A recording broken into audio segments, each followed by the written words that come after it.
Released in 1985, John Candy shows us all what a beach holiday from hell looks like in the fun comedy Summer Rental. Candy plays an overworked air traffic controller called Jack Chester, where after being put into 5 weeks leave, he decides to take his family on a vacation to Citrus Cove, Florida. But the vacation is anything but relaxing, as of course, in good old comedy fashion, Jack suffers mishap after mishap, where he's probably going to need another holiday to recover from this one. To make matters worse, Jack makes enemies with a local smarmy sailing champion, where they race off against each other in a local sailboat race. In this fun, easy to digest classic comedy from the 80s. So the other day marked the 30th anniversary since the sad passing of the truly excellent John Candy, and so I wanted to celebrate his life and just how truly funny he was, by returning to one of his earlier movies, by looking into 10 things that you didn't know about Summer Rental. Let's check it out. Come on, we gotta hurry up, I wanna watch the Smurfs.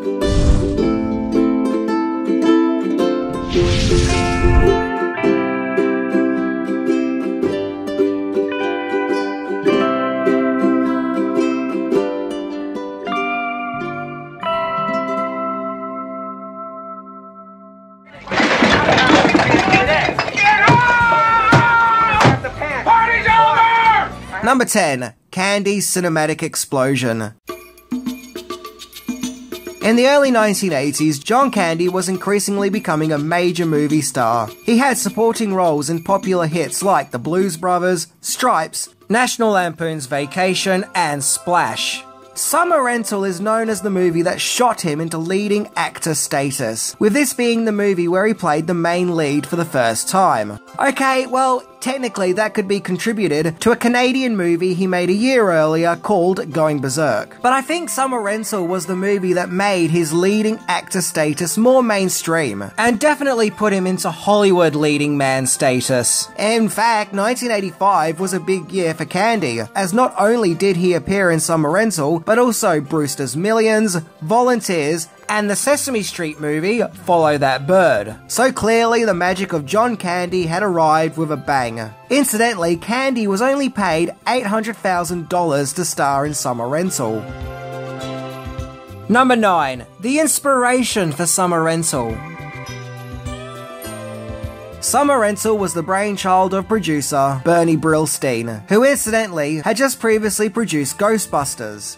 He based the Summer Rental on a real-life vacation he took in California, where he rented a beach house, and kinda found it difficult being a heavy-set guy on a Californian beach, especially with everyone else on the beach having small waists.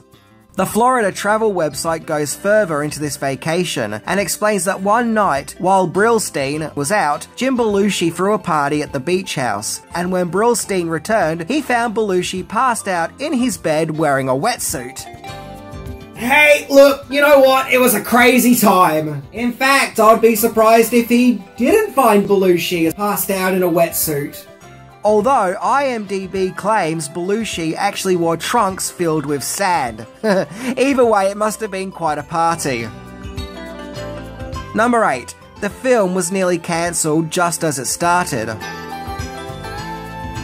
Summer Rental was directed by actor, director, and comedian Carl Reiner, who previously starred in It's a Mad, Mad, Mad World, as well as directing the Steve Martin comedy classic, The Jerk.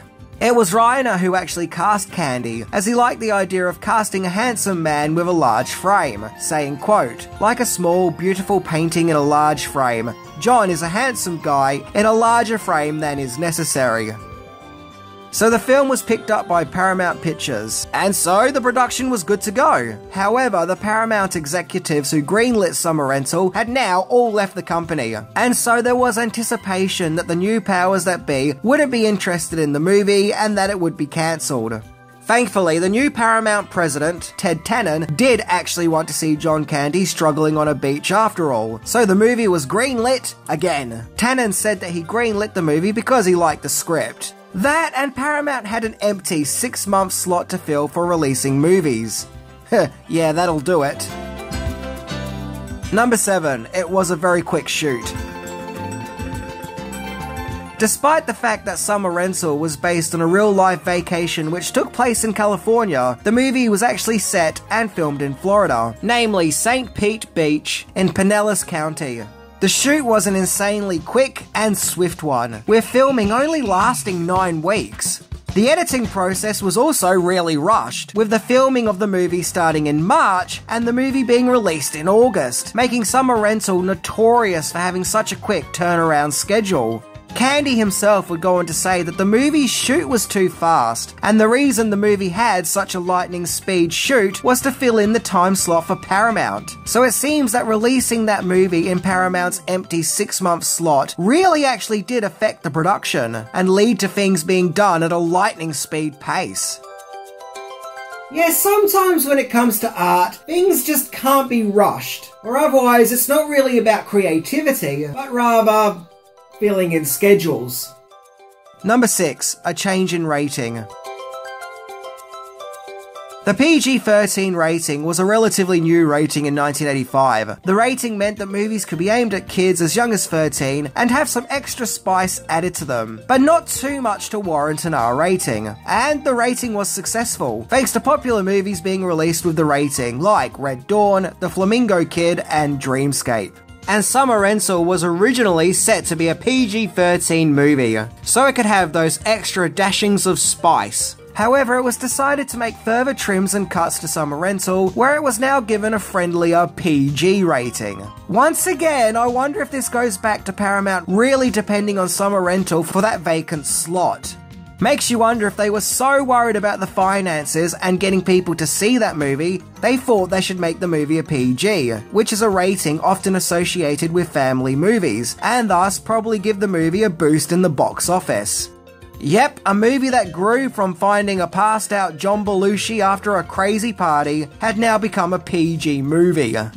It's interesting because even with a PG rating, Summer Rental is already a pretty raunchy comedy, so I just really want to see those cut scenes now. Number 5. Voice dub shenanigans. So there are several faces who turn up in Summer Rental, including Richard Crenna, Rip Torn, Karen Astin, and John Larroquette. Jack's daughter Jennifer was played by Kerry Green, who also that year starred as Andy in the classic kids movie The Goonies, with Summer Rental being her second movie. Well, interestingly, the youngest Chester child was played by a young actress called Aubrey Janae, and all of her lines were dubbed over by Kerry Green herself. Yep, so in a weird way, she kind of played both sisters. And when you see the two characters talking to each other, it's actually Green talking to herself. Maybe this was a cost-cutting thing. Maybe it would have been cheaper to just hire someone to do the voice work who was already starring in the movie. I don't know. Either way, Summer Rental has a strange anomaly where Kerry Green plays the older sibling and dubs the younger one too. And while we're talking about the cast of Summer Rental, actor John Larroquette claims that he had a larger role in Summer Rental, where he had a subplot where he was trying to pursue Jack's wife, Sandy Chester, but that subplot was removed because test audiences didn't like it. And is that waiter Frank Miller? I couldn't find anything to back this up, but that totally looks like Frank Miller, right? Number 4. No rental on Blu-ray. So the movie poster for Summer Rental is pretty classic, as we see John Candy tiptoeing on the beach with his skis and cooler, while looking like he's up to all kinds of mischief and annoying some local sunbathers. As a kid, whenever I saw this poster, I always felt that Candy looked like he was dressed up as Santa Claus, and I thought that that was just so hilarious. The idea of John Candy on a hot beach dressed as Santa. Well played, movie. You got me interested. Well, no. He's not dressed as Santa. This is actually attire that Candy wears in the movie itself. The UK VHS cover of Summer Rental is just weird. John Candy's head just doesn't look right. He looks furious. Look at his face. That is totally my face when I see pineapple on pizza. As for the boob flashing lady, well, she looks like Bette Midler. What else can I say? She looks like Bette Midler. The French VHS cover, on the other hand, looks like a truly awesome work of art. Yep, no letting protesters throw orange paint on this one. This is one truly amazing piece. Once released on DVD, the cover reverted back to the movie's theatrical poster, but the disc had a nice headshot of John Candy. However, if you want Summer Rental on Blu-ray, too bad, it's not happening, as it never got a Blu-ray release. Nope, it didn't happen, and I have no idea why.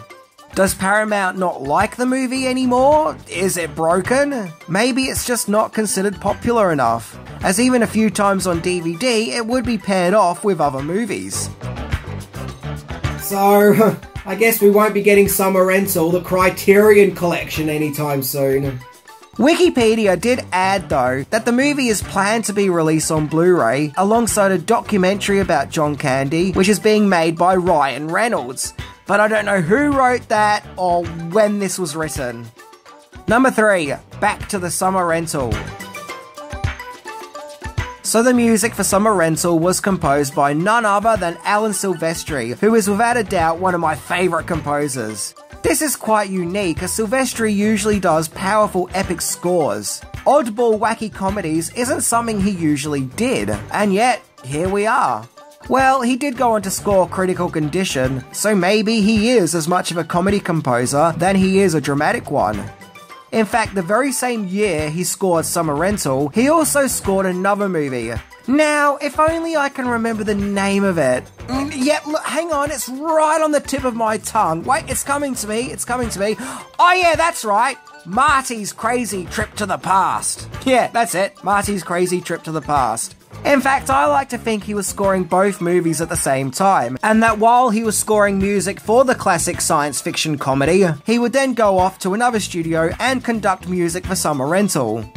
Incidentally, the music that was used in the trailers of Summer Rental was music from the 1981 movie The Stuntman. Number 2, failed follow-up. It seems that while making Summer Rental, Candy and director Carl Reiner got along really well. So well, in fact, they planned to make a Summer Rental sequel. Yep, the pair were set to join forces yet again and return to the unfortunate world of Jack Chester for a sequel called The Last Holiday, which kinda sounds a bit final, but okay, I'm intrigued. However, the sequel never ended up happening, and sadly in 1994, 9 years after the release of Summer Rental, John Candy would sadly pass away, which cemented the fact that there will not be a second Summer Rental movie. However, Candy did somewhat return to the Summer Rental formula of a hapless father struggling on a holiday from hell in the John Hughes-produced The Great Outdoors with Dan Aykroyd, which I think has become more mainstream and recognisable than Summer Rental. I mean, The Great Outdoors got a Blu-ray release for a start, but that still doesn't mean that we should just shrug off Summer Rental.